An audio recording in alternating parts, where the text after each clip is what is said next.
አሰላሙ አለይኩም ወራህመቱላሂ ወበረካቱ። ሰላም ብያለሁ። ይህንን ድምፅ ለምትሰሙ በሙሉ ሰሞኑ አንድ ቪዲዮ እያየሁ ነበረ እና አንዲት እህታችን ከዚህ ከአረብ ሀገር የሄደች ኢትዮጵያ ውስጥ ትዳር ምናምን የያዘች ልጅ በብዛት ብዙዎቻችሁ ፖስት አድርጋችኋታል እና ምን ሚዲያ ላይ እንደቀረበች እኔ አላስታውስም፣ ግን ልጅቷ ታሳዝናለች። እንደ ማንኛውም ስደተኛ እንደገና ተመልሳ ወደዚህ በህመም ውስጥ ሆና መመለሷ ያሳዝናል። ግን እኔ አንዳንድ ጊዜ የምለው እዚህ አረብ ሀገር የምንኖር እህቶች በብዛት ሴቶች ማለት ነው ትዳርን የሆነ በቃ በሂደት ይወዱናል፣ በሂደት ይወደኛል፣ በሂደት የሆነ ነገር ሳደርግ ፍቅር በሂደት ይመጣል ብላችሁ የምታስቡ እህቶች አላችሁ እና እኔም ጭምር ማለት ነው። እኔ ራሴን አግድዬ አይደለም፣ ምክንያቱም አረብ ሀገር ስላለሁ ማለት ነው። እቺ ልጅ ከዚህ ልጅ ጋር የተገናኙት በኢሞ ነው ብላለች። እኔ እርግጥ ሙሉ ቪዲዮን አላየሁም፣ ግን ልጅ እንዳላት ምናምን ዋና ብቻ አንኳር አንኳር የሚባለውን ነገር አዳምጨዋለሁኝ እና ሁሉም ሰው ነው ያዘነላት። በተለይ እዚህ አረብ ሀገር ያለን እህቶች ቅድም ቲክቶክ ላይ አጭር ቪዲዮ እያየሁ ነበር እና ኮሜንቱ ያለው በጣም ሁሉም ሰው ልጁን ነው ጥፋተኛ ያደረገው። የእርግማን አይነት ነው የወረደበት እና ወንድ ልጅ እህቶች አንድ ነገር ልትረዱት የሚገባ ነገር ሁላችሁ የተለያዩ ሃይማኖት ሊኖራችሁ ይችላል። ይህንን ቋንቋ የምትሰሙ በሙሉ እዚህ አረብ ሀገር ያላችሁ ልትረዱት የሚገባ ነገር ወንድ ልጅ ከማያፈቅራት ሴት ጋር አይኖርም፣ እድሜን እኩል አይኖርም። በቃ በሆነ አጋጣሚ ለመለየት ነው የሚፈልገው። ምናልባት አንቺ አንዳንድ ነገሮችን ስታይ ለምሳሌ እንክብካቤ ሲያደርግልሽ የሆነ ነገር እሱ ወንዱ ወዶሽ አንቺ ብዙ ባትወጁ ምንም ችግር የለም። ትንሽ ለሱ ሊከብድ ይችላል እንጂ ለአንቺ ችግር የለውም። ወንድ ልጅ ግን ሳይወድሽ ሳያፈቅርሽ አብረሽ መኖር ግን ለሱም እንትን ነው ችግር ነው፣ ለአንቺም በጣም በቃ ህይወትሽን ያመሰቃቀለብሻል። አንቺ የመጀመሪያው ጥፋትሽ እሱ የአንቺን ሞራል ላለመንካት ነው የፈለገው። ገብቶሻል? መጀመሪያውኑ ፍቅር የለው። መጀመሪያውኑ ምክንያት በሬሸጭ የአባቴን በሬሸጭ ኒካህ አስራለሁ ብሎ ሲልሽ ከአንቺ ሊሸሽ እንደፈለገ ልትረጂ በገባሽ ነበር። አንዳንድ ጊዜ ስማርት ሆኑ እባካችሁ እህቶች። እኔ ኢትዮጵያ ውስጥ ሴት ልጅ አትበደልም፣ በወንድ ልጅ በደል አይደርስባትም እያልኩ አይደለም። በጣም ብዙ ሰዎች የሚበድሉ ሴትን የሚበድሉ ወንዶች አሉ። ግን እቺ ልጅ ግን አይደለች። እቺ እህታችን ጥፋቱ አብዛኛው እሷ ጋር ያለው ይሄ ልጅ የእሷን ሞራል ለመጠበቅ ነው ይህን ያህል ጉዞ የተጓዘው። መጀመሪያ እንደዛ ሲላት በቃ እሺ አይ እንደዛ ከሆነ ብላ ማቆም ነው የነበረባት። እሷ ግን ምንድን ነው ያደረገችው? የኒካሁ ገንዘብ እኔ እከፍላለሁ። ምንም አይነት የሆነ በቃ ምንም አይነት የትዳር ፍላጎት ይኖርሽ፣ ምንም አይነት የትዳር ሴት ልጅ ለምን እንደምትፈልገው የታወቀ ነው። አንደኛ ከማህበረሰቡ የሚመጣባትን ትችት ለመቋቋም ነው። ይሄ በተለይ የጉራጌ አካባቢ ያለው ትችት ይለያል። በቃ ከሌላው አካባቢ ሁሉም ጋር ችግሮች አሉ። ትዳር ያልያዘች ሴት ማህበረሰቡ እንዴት እንደሚመለከታት ይታወቃል። ግን ወደ ጉራጌ አካባቢ ግን ያለው ነገር ይለያል። በቃ ምንድን ነው ቤተሰብም ደስተኛ አይሆንም። እሷ ማህበረሰቡን በቃ ጥሩ ግምት አይሰጣትም እንደዚህ ሴት ማለት ነው። ትዳር በግድ የሚሆን ነገር አይደለም። ትዳር በመፈቃቀር በመከባበር ላይ የሚመሰረት ነገር ነው እንጂ አንዱ ስለፈለገ ብቻ የሚሆን ነገር አይደለም። በተለይ ሴቷ ስለፈለገች አይሆንም። ወንዱ የሚያፈቅርሽ ከሆነ ወንድ ልጅ በጣም እንትን ለማፍቀር ብዙ እንትኖችን አያስቀምጥም፣ መስፈርቶችን አይፈልግም። በአንድ ነገር ሊወድሽ ይችላል። ምንም ነገር የማይወድሽ ወንድ ልጅ ግን እድሜ ልኩን ከአንቺ ጋር ለመኖር ፈቃደኛ አይሆንም። የፈለግሽውን ነገር ያድርግለት። ለምን እንደ ፍራሽ መሬት ላይ እየተነጠፍሽ አንቺ አትሆኝለትም? መንገዱን ሁሉ ሲሄድ አዝለሽ ለምን እንደ ህፃን ልጅ አትንከባከቢ? እሱ ያንን እንደውም ጭራሹን ሰላም ነው የሚነሳ። ከአንቺ ጋር ሲናገር ደስተኛ አይሆንም። ሲያወራ ከሰዎች ጋር ሲገናኝ እያንዳንዱ የምታደርግለት እንክብካቤ ለሱ በቃ እንደ ጊዜውን እንደሚፈጅ አይነት ስሜት ነው የሚሰማው እና የማይወዳችሁን ወንድ በግድ በቃ እኔ ሙጭጭ ብላችሁ በቃ ካልሆነ አትበሉ። የማይወዳችሁ ከወንድ አይወዳችሁም። በቃ ምንም ብታደርጊ አይወድሽም አንዴ ካልወደደሽ። ምናልባት ሴት ልጅ ባትወደውም ለጊዜው የሆነ ምቾትን ድሎትን ምናምን ፈልጋ ልትኖር ትችላለች። በተረፈ ግን ወንድ ልጅ ግን የማይወዳትን ሴት እንዴ ምን ያደርግ እስቲ ይሄ ልጅ? የእውነት እንነጋገርና ይሄ ልጅ ቢጠየቅ ደስ ይለኝ ነበር ቢገኝና ሀሳቡን ቢናገር። ምንድን ነው የአባቴን በሬ ሸጬ ሲልሽ ያን ጊዜ ነበር ማቆም የነበረብሽ። ስህተቱን ሙሉ ለሙሉ አንቺ ጋር ነው ያለው። በጣም ስማርት ልጅ ነሽ። በዛ ላይ ደግሞ እኔ ይሄ ሁሉ እንደዚህ አይነት ስራ የምትሰራ ሴት እንደውም አረብ ሀገር መሄድ አለባት ብዬ አላምንም። እንዲያውም አገርሽ ላይ ነበራሽ አንቺ መስራት የነበረብሽ። እንደዚህ አይነት የተለያዩ ቦታዎች ላይ ተጉዘሽ እንደዚህ አይነት ስራ መስራት የምትችይ አቅሙ ካለሽ ወደ አረብ ሀገር ባትመጪ ነው የሚሻልሽ። አንቺ ኢትዮጵያ ብትሆኚ የተሻለ ከአረብ ሀገር የተሻለ ስራ መስራት አቅሙ ያለሽ ልጅ ነሽ እና እንደዚህ አይነት ስማርት እንትን እያለሽ የማይወድሽ ወንድ ጋራ ይሄን ሁሉ ጊዜ ራሱ ማሳለፈሽ ተገቢ አይደለም። እኔ ወንድሞቻችንንም ችግር ውስጥ ባንከት እኛም ራሳችንን ችግር ውስጥ ባንከት። አሁን ሌላ ልጅ መጥቷል እንግዲህ አስቢ።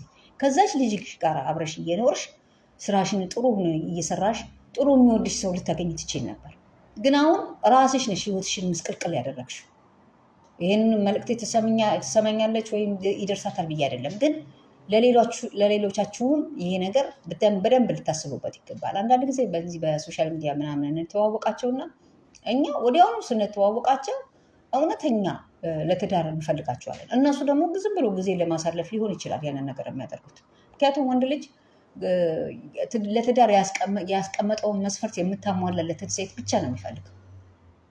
አንቺ ግን ያንን መስፈርት የማያሟላም ቢሆን የጥሩ ኑሮ ያኖረኛል ብለሽ ካሰብሽ ልታደርጊ ትችላለሽ። ዝም ብለሽ ለመኖር ትኖሪያለሽ። በተረፈ ግን በፍቅር ደረጃ ግን ወንድ ልጅ የማያፈቅራትን የማይወዳትን ሴት አብራው ለብዙ ጊዜ እንድትቀጥል አይፈልግም። ይሄ ልጅ ሱቁንም እንዳልሆነ ያደረገብሽ ምናልባት ለአንቺ ፍቅር ስለሌለው ሊሆን ይችላል። በዚህ አጋጣሚ ግን ወንድሞችሽ ማሻአላ በጣም ደስ የሚሉ ወንድሞች ነው ያሉሽ። እኔ የከፈሉልሽ መስዋዕትነት የአንቺ ሞራል ለመጠበቅ ማለት ነው። የሚወዳችሁ ሰው አለ። እውነቴን ነው የምነግርሽ። በዚህ ምድር ላይ አንድ ሴት ባል ታጣለች ብላችሁ እንዳትገምቱት። የሆነ ቀን ባል ወደ እናንተ ይመጣል። ለእናንተ የሚያከብራችሁ የሚወዳችሁ ለትዳር የሚመርጣችሁ ሰው ይመጣል። ስለዚህ ያንን እስኪመጣ ድረስ ታገሱ እንጂ ሙጭጭ ብላችሁ የማይሆን ነገር ውስጥ ወንድሞቻችሁንም አትክተቱ፣ እራሳችሁንም አታስገቡ። እና አንዳንድ ጊዜ ማህበረሰቦቻችን የጫኑብን ነገር እንትን ለማለት ለመጋፈጥ ብለን የማይሆን ነገር ውስጥ እንገባለን። በእርግጥ ኢትዮጵያ ውስጥ መኖር ያለ ትዳር በጣም ከባድ ነው። ምክንያቱም ማህበረሰቡ የሚጭንባችሁ በቃ አላገባሽም አላገባም፣ ቤተሰብም ደስተኛ አይሆንም በእናንተ ትዳሩ ምንም ይሁን ምንም ትዳሩ አንቺ ደስተኛ አያደርግሽ አይደለም የነሱ ነገር ብቻ። ዋናው ትልቁ ነገር ያ ማህበረሰብ ትዳር ይዘሽ መቀመጥሽን ነገር እንደ ትልቅ ነገር የሚያየው እና ኢትዮጵያ ውስጥ ያለ ትዳር መኖር በጣም የሚከብደው ከማህበረሰብ የሚመጣውን ትችት ለመከላከል ነው። ግን እኔ በበኩሌ አላደርገውም። የማይወደኝ ሰው ጋር አብሬ አልኖርም። በሂደት ምናልባት አብረሽ ስትኖሪ መተጋገዝ ሊኖሩ ይችላሉ።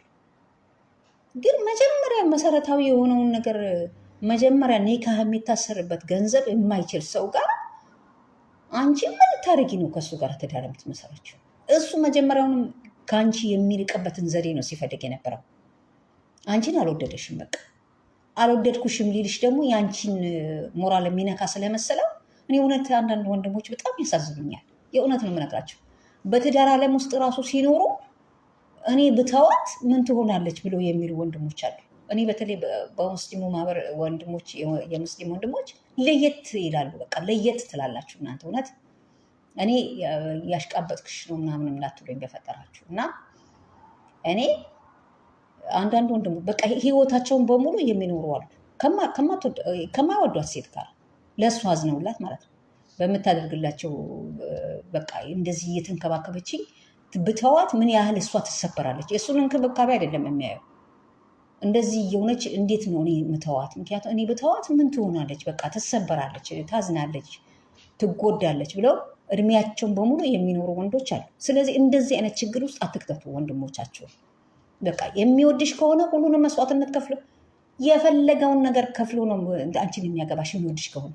እንኳንስ ለእኔ ከማሰሪያ የመህር ራሱ ከአቅሙ በላይ ብትጠይቂው ተበድሮ ያደርገውና በኋላ አሳምኖሽ ብድሩ እንዲመለስ ያደርጋል እንጂ ምክንያት እየፈጠረ ከአንቺ ለመለየት እንትን አይልም።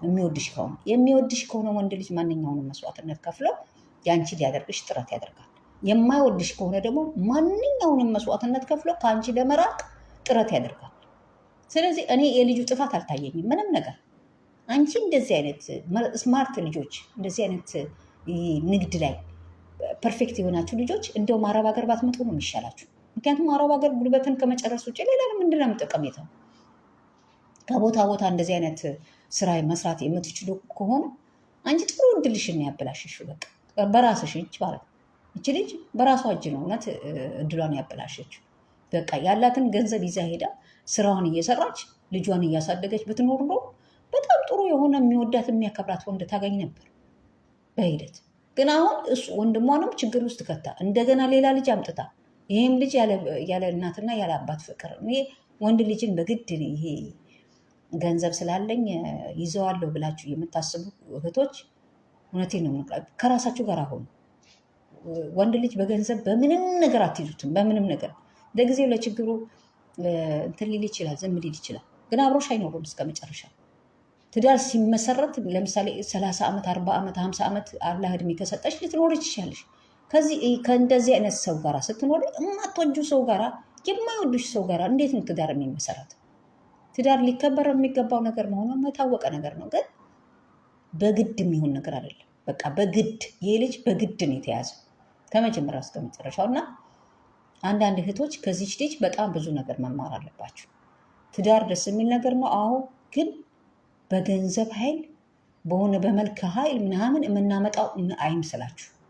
ትዳር በቃ ወንዱ ልጅ ከፈለገሽ ይፈልግሻል፣ አለቀ። ምንሽን እንደሚፈልግ እኔ እንደ አንዳንድ ወንዶች ምንሽን እንደሚወድሽ አታውቂም እንጂ አንዳንድ ወንዶች ዝም ብሎ የሚወዷት ሴት አለች። በቃ ዝም ብሎ ገንዘብ ስላለች ስለሌለች ሳይሆን ወንድ ልጅ እኮ መኖር አያቅተውም። አንቺ በተለይ ማነጅ ማድረግ እውቀቱ ካለሽ የኢኮኖሚ ችግር እኮ ትዳርን አደጋ ላይ አይከተውም። አደጋ ላይ የሚከተው የባህሪ ችግር ነው፣ አለመግባባት ችግር ነው፣ ያለ ችግሮችን በጋራ ለመፍታት አለመዘጋጀት ችግር ነው እንጂ ኢኮኖሚካሊ አንቺ የሚያመጣውን እንኳን ሌላው ስራ እንኳን ባይኖረሽ የሚያመጣውን ገንዘብ እንዴት አድርገሽ ማነጅ ማድረግ እንዳለብሽ ካወቅሽ ምንም አይነት የትዳር ችግር የኢኮኖሚ ችግር አያጋጥማችሁም። ችግሩ አሁን ትልቁ ችግር ያለው ትዳር ውስጥ አሁን ኢትዮጵያ ውስጥ እኮ ከተጋባው ሳምንት በማይሞላ ውስጥ የሚፋታው ነው የሚበልጠው። ምክንያቱም እንትን አይሉም። በቃ ቤት ውስጥ ትዳር ማለት ምን ማለት እንደሆነ ግንዛቤ የለውም። በተለይ ይህ ትውልድ ከቤተሰቡ ጋር አብሮ ተቀምጦ እናትና አባት ምን አይነት የመቻቻል የመመካከር ችግሮችን በጋራ የመፍታት የማየት እድል የለውም። በቃ ሁሉም ይሯሯጣል፣ ወይ በትምህርት ቤት ጊዜውን ያሳልፋል። ከዛ በኋላ በቃ ቢዚ ነው፣ ህይወት በጣም የተጨናነቀበት ሰዓት ነው እና የትዳርን እንትን ትዳር ህይወት በመጀመሪያ ደረጃ እንደዚህ ቅብብሎች ነው። አንዱ ከአንዱ እየተቀባበለ የሚሄደው ነገር ስለሆነ ከእናት ከአባቶቻችን ቁጭ ብለን ያላየነውን ነገር ማግኘት አንችልም። ስለዚህ ትዳርን እንደ ቀልድ ነው እየታየ ያለው በአሁኑ ሰዓት። ትዳር ቀልድ አይደለም። ትዳር ማህበረሰብ ነው። ትዳር ሀገር ነው።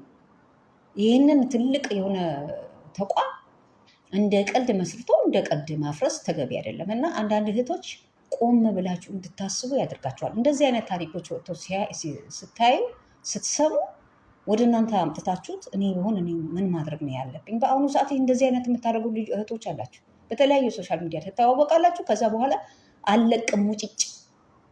እሱ ደግሞ ይሉንታ ይዟል። በተለይ ሙስሊም ወንድሞች በጣም ነው ይሉንታ የሚይዛቸው። አንድን ሴት ዝም ብሎ አልፈልግሽም ማለት በቃ እኔ ለትዳር አትሆኝኝም፣ አንቺ የምፈልግሽ አይነት ሴት አይደለሽም ብሎ ለመናገር ይፈራል። እንትን ይላሉ በቃ ማለት ከአክብሮት አንጻርም የእሷን ሞራል ከመጠበቅም አንጻር ማለት ነው። ስለዚህ እንደዚህ አይነት ችግር ውስጥ እናንተንም ወንድሞቻቸውንም አትክተቱ። ሁልጊዜ በወንዶች መፍረድ የለብንም። በቃ ብዙ የሚፈረድባቸው ወንዶች አሉ፣ በጣም ብዙ። አሁን ይቺ እህታችን ሶሻል ሚዲያ ላይ የወጣችው እኔ በእሷ ነው የምፈርደው። ለምሳሌ ፍረጂ ብባል ማለት ግን ለገና ወንድየው ወጥቶ ስላልተናገረ ነው እንጂ እኔ መጀመሪያ ኒካ በአባቴ ገንዘብ ሊሰር ሲላት ያን ጊዜ ነበር መቆም የነበረበት የእነሱ ግንኙነት በቃ።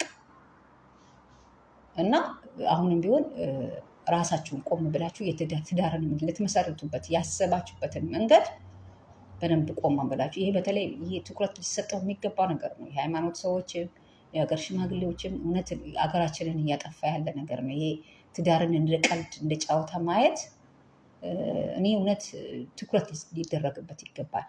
ወንድ ልጅ ከማይወደው ሴት ጋር እንዲኖር መፈረድ የለበትም፣ ሊፈረድበት አይገባም።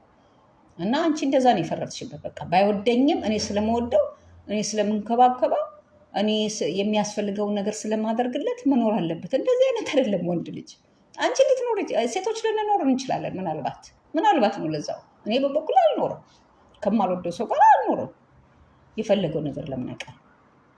ከማወደው ከሚወደኝ ከማከብረው ከሚያከብረኝ ሰው ጋር ነው መኖር የምፈልገው። ትዳር ማለት ያ ነው፣ መተሳሰብ ያለበት ነው በውስጡ።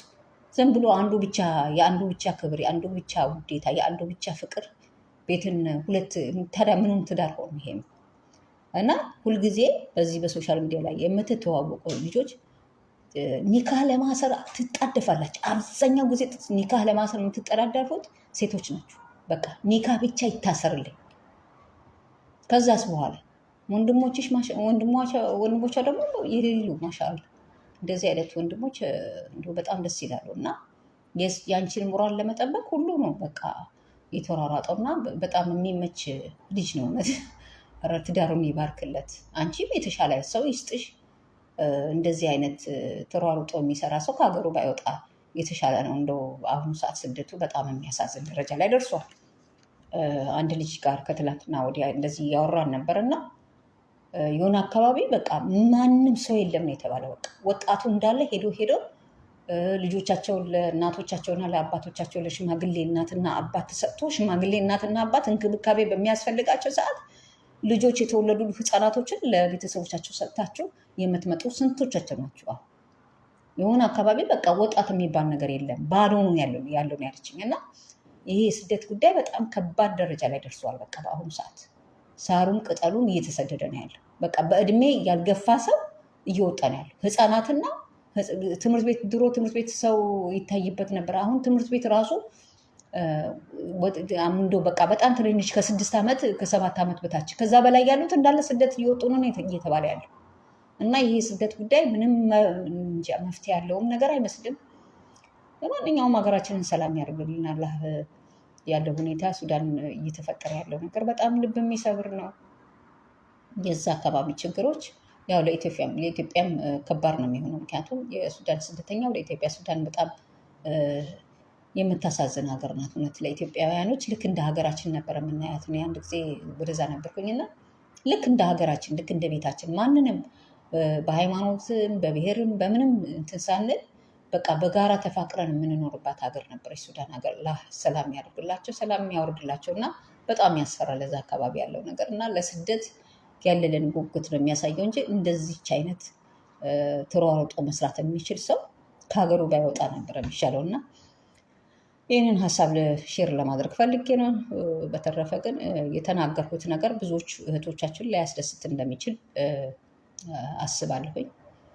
እና ግን ሁልጊዜ በወንዶቻችን ባንፈርድ። አንዳንድ ጊዜ ወንዶቻችን ጥፋት የለባቸው ምናምን ሳይሆን በተለይ አሁን ያለው ትውልድ ለሴት ልጅ ትልቅ አክብሮት ያለው ትውልድ ነው። እውነት በተለይ በሙስሊሙ ወንድሞች በኩል የማየው ነገር በጣም ትልቅ አክብሮት ነው ያላቸው። እና ሴቶች ተረጋግተን ትዳርን ለመመስረት ስንፈልግ በቀጣይነት ቋሚ ይህ በ2 ዓመት በ3 ዓመት በ4 ዓመት የሚያበቃ ነገር አይደለም። እስከ ህይወትሽ ፍጻሜ ድረስ አብረሽ ልትኖሪ ትችያለሽ ከዛ ሰው ጋር። ስለዚህ የምትወጁ የሚወድሽ የምታዝኝለት የሚያዝንልሽ መሆን ያለበት እንጂ ፍቅር ከአንድ ወገን በሆኖ ትዳር ቤት ሊመሰረት ሊቆም አይችልም። እና ቺን መልእክቴ ያው ሼር ለማድረግ ያለ ነው። ሰላም አለይኩም ወራህመቱላሂ ወበረካቱ።